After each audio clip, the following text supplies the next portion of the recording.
Hello guys, recently നമ്മുടെ psycho ചേട്ടനാണെങ്കിൽ ഒരു V badge എങ്ങനെ എടുക്കേണ്ടതെന്നുള്ളൊരു വീഡിയോ ഇട്ടായിരുന്നു. റീസെൻ്റ്ലി എന്ന് പറഞ്ഞു കഴിഞ്ഞാൽ ഇന്നൊരു ഉച്ചയ്ക്ക് പോകേണ്ട രാവിലെ കണ്ട ഒരു വീഡിയോ ഇട്ടു. ഓക്കെ ഗൈസ്, ഞാൻ ആ വീഡിയോ ഒന്ന് കാണിക്കാം കേട്ടോ. ഹലോ ഗൈസ്, അക്ഷയ് AK സെറ്റിന് വി ബാഡ്ജ് കിട്ടി, നിങ്ങളെല്ലാവരും അറിഞ്ഞു കാണും. അതുപോലെ തന്നെ നിങ്ങൾക്ക് വി ബാഡ്ജ് എടുക്കാൻ പറ്റും. ഓക്കെ, ഇതിനുവേണ്ടി ഗരീന വെച്ചേക്കുന്നവർ സിമ്പിൾ റൂൾസ് ആണ്, പക്ഷേ ഇതിനെക്കുറിച്ച് പലർക്കും അറിയത്തില്ല. ഓക്കെ, നിങ്ങൾക്ക് ജസ്റ്റ് ഒരു സൈറ്റിലേക്ക് കയറി അപ്ലൈ നൗ കൊടുത്ത് തന്നെ എന്താ പറയുക, ഈ ഒരു വി ബാഡ്ജ് എടുക്കാൻ പറ്റും. അപ്പോൾ ഇതിനുവേണ്ടി ഗരീന പറയുന്ന റൂൾസ് എന്ന് പറയുന്നത് സിമ്പിളാണ്. അവരുടെ ക്രൈറ്റീരിയ എന്ന് പറയുന്നത് അറ്റ്ലീസ്റ്റ് 10K ടോട്ടൽ ഫോളോവേഴ്സ്, അതായത് വെറും 10K സബ്സ്ക്രൈബേഴ്സ് വേണം. അതുപോലെ തന്നെ at least 8 free fire videos posted in the last 30 days. കഴിഞ്ഞ 30 ദിവസത്തിനുള്ളിൽ 8 വീഡിയോ എങ്കിലും പോസ്റ്റ് ചെയ്തിരിക്കണം. ആ 8 വീഡിയോ ഫ്രീ ഫയർ വീഡിയോസ് ആയിരിക്കണം. ഓക്കെ, അതുപോലെ തന്നെ ആ അപ്ലോഡ് ചെയ്ത 8 വീഡിയോയ്ക്കും 10K എങ്കിലും ആവറേജ് വ്യൂസ് ഉണ്ടായിരിക്കണം. ഓക്കെ, ആവറേജ് വ്യൂസ് 10K എന്ന് പറയുമ്പോൾ ആ 8 വീഡിയോയ്ക്ക് 10Kക്ക് മേലെ വ്യൂസ് ഉണ്ടായിരിക്കണം. സോ ഇതാണ് അവർ പറയുന്ന ക്രൈറ്റീരിയ, സിമ്പിൾ ക്രൈറ്റീരിയ ആണ്.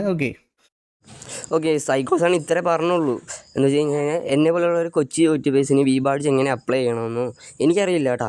ഈ വീഡിയോ കണ്ടപ്പോഴാണ് ഞാനും അറിയണത് വി ബാഡ്ജിന് എങ്ങനെ അപ്ലൈ ചെയ്യണമെന്ന്. ഓക്കെ, എങ്ങനെ വലിയൊരു 5 lakhs മേളിൽ വരുമെന്നാണ് സൈക്കോസേട്ടൻ പറയണത് വി ബാഡ്ജിന് കിട്ടണമെങ്കിൽ. ഓക്കെ, 5 lakhs പ്ലസും 1 million പ്ലസും ഉള്ളവർക്ക് കിട്ടുമെന്നാണ് പറയണത്. ഓക്കെ, ഇത്രേ പറഞ്ഞുള്ളൂ. ഓക്കെ, പുള്ളിക്കാരൻ ഇത്രേ പറഞ്ഞുള്ളൂ. അതിന് ഒരു 2 മണിക്കൂർ 4 മണിക്കൂറൊക്കെ കഴിഞ്ഞപ്പോഴത്തേക്കിന് ഒരു വീഡിയോ റീച്ച് ആയി കഴിഞ്ഞപ്പോഴത്തേന് കുറേ കുണ്ണകൾ, അക്ഷയൻ്റെ ഫാൻസാണോ എന്താണെന്ന് നമുക്കറിയില്ലല്ലോ, കുറേ കുണ്ണകൾ വന്നിട്ട് കുറേ കമൻറ്റ് അടിച്ചിട്ട് പോയി. അത് ഫുള്ള് നെഗറ്റീവ് കമൻറ്റ്, ഞാൻ അത് കാണിക്കാം.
ഓക്കെ, ഈ കമൻറ്റ് ഇട്ടവന്മാരുണ്ടല്ലോ, ഈ കമൻറ്റ് ഇട്ടവന്മാരോട് എനിക്ക് ഒന്നേ പറയാനുള്ളൂ, മാറി ഇത് നൂപിക്കും.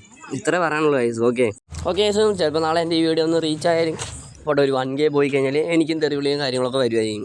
കുഴപ്പമില്ല, ഞാൻ അത് സഹിച്ചോളാം, ഒരു സീനില്ല. പക്ഷേ എനിക്ക് ഇത്രേ പറയാനുള്ളൂ. ഓക്കെ, അത്ര അവന്മാർ തെറി വിളിച്ചിട്ട് ആ പുള്ളിക്കാരൻ ഒരു റിപ്ലൈ പോലും കൊടുത്തിട്ടില്ല. എനിക്ക് അത്രേ പറയാനുള്ളൂ. അതിൽ കൂടെ എന്തുവാ, അതിൽ കൂടുതൽ വലുതൊന്നും ഇല്ല. ഓക്കെ, ഇതിനകത്ത് അക്ഷയ് കിസിൻ്റെ ഫാൻസ് കുറേ പേരുണ്ട്. പുള്ളിക്കാരന് 1 million ഉണ്ടെന്ന് ഉള്ളതിൻ്റെ അഹങ്കാരം പുള്ളിക്കാരന് പോലും ഇല്ല. ഓക്കെ, പിന്നെ ഇവൻ്റെ ഫാൻ ബേസിന് മാത്രം എന്താ ഇത്ര കടിയെന്ന് മാത്രം എനിക്കറിയത്തില്ല. അപ്പോൾ ഗൈസ്, ഇത്രേ ഉള്ളൂ എനിക്ക് പറയാനുള്ളൂ, ഇത്രേ ഉള്ളൂ. അപ്പോൾ എല്ലാവർക്കും ബൈ.